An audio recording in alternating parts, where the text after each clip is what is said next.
Hello? Is this Mr. Henderson? There was no real reason for me to pick up the phone. The spam app on my cell phone called out the mystery number right away. But hell, I thought, fuck it. There was no one else left in life for me to talk to. Even a debt collector sounded good at the moment. Now, before I start the story, I want to tell you guys. My wife was murdered in 2015. There really isn't any easy way to say that, other than getting it out the way early. It was a random robbery gone wrong. One rainy night, some sick tweaking fuck snuck into our house and shot her. The suspect was caught 2 days later and sentenced to life in prison. I have worked in web development ever since. The job is remote, and the field caters to my hermit-like behavior out here in the woods of northern New Jersey. The lack of drug testing is really just an added benefit. I was perfectly free to fuck up the remainder of my own life. I don't have any friends anymore. Not really. Sometimes, I guess, it is easy to look for companionship in all the wrong places. Senior or junior? I replied to the lady with a sigh before settling into the armchair in my office with a bottle of wine. It was raining that night. The wind whipped the old pine tree in our backyard so hard I thought it might topple. Senior, said the pretty calm voice on the other line. She sounded familiar, but I blamed that notion on the half-empty bottle of wine. Apologies, ma'am, but Senior died 6 years ago, I said, a little annoyed at the lack of record keeping at this place. She paused. Oh gosh, that is not what we have here. I'm so sorry, sir. We were not aware. Please forgive the intrusion and assumption. Would you mind pausing while I check my records? A filing cabinet clicked steadily in the background as static crinkled. My guess was that the woman held the receiver to her shoulder. I chuckled a bit at the lack of audio quality. No, that's okay. No problem at all. No worries.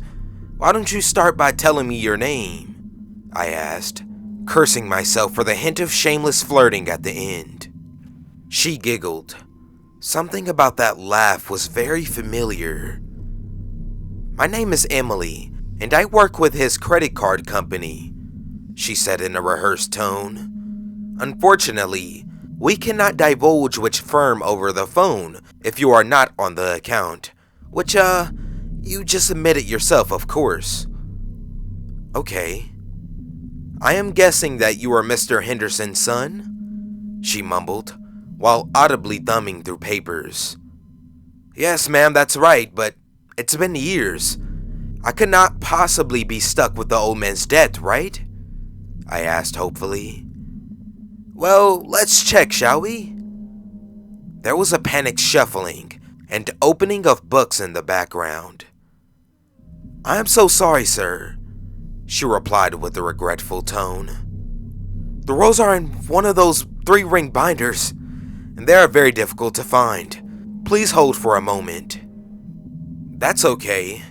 Do I get an email confirmation of this charge as well? I asked. Excuse me?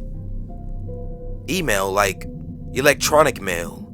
A confirmation of the charge, I asked again, allowing my confusion to turn to frustration. What was this lady's problem? We don't do that here. Still a few years away from all those fancy features, she continued.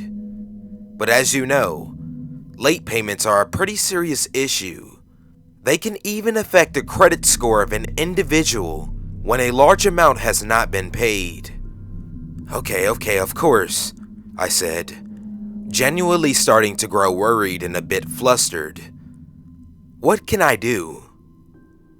Is there a Mrs. Henderson in the household? She asked quietly. Mrs. Henderson died in '06. What year did you say?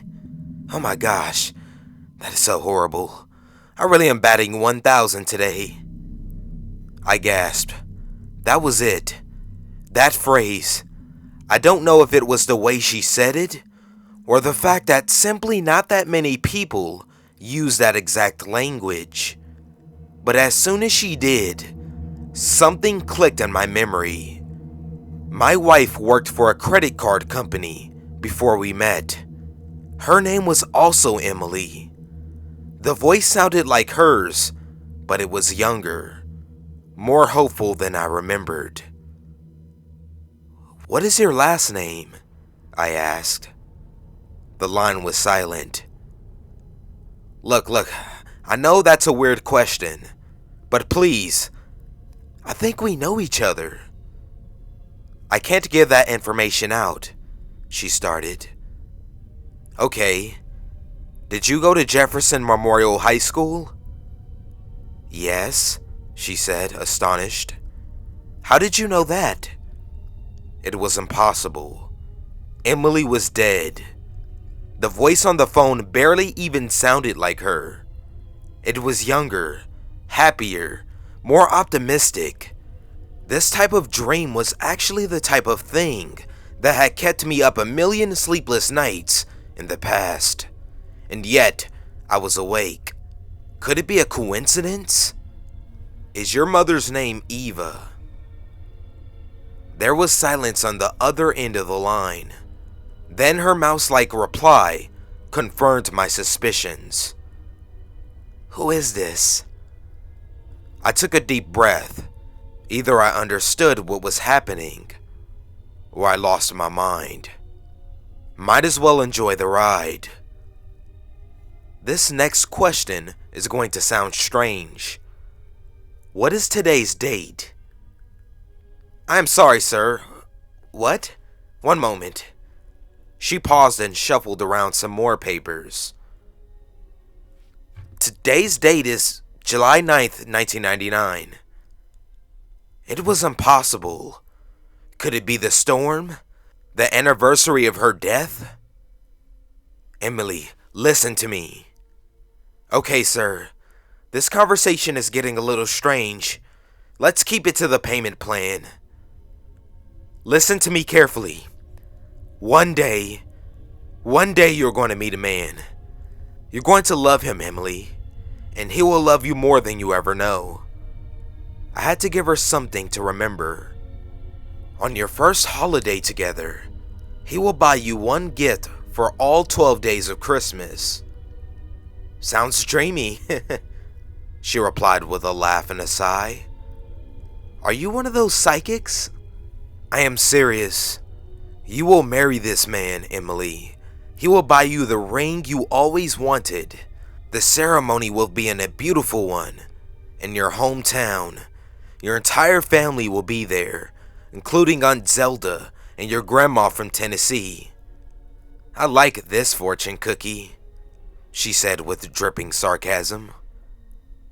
But 2 years later, on July 9th, 2015, you will be murdered in the home you share together.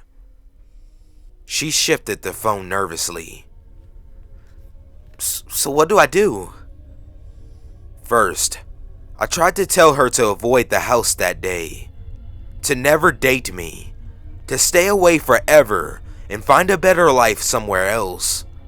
But somewhere in the middle of my rant, the line disconnected, to the tune of a blood-curdling scream. I called back to find a non-working number. She never answered again. I fell asleep listening to the thunder rolling through the sky.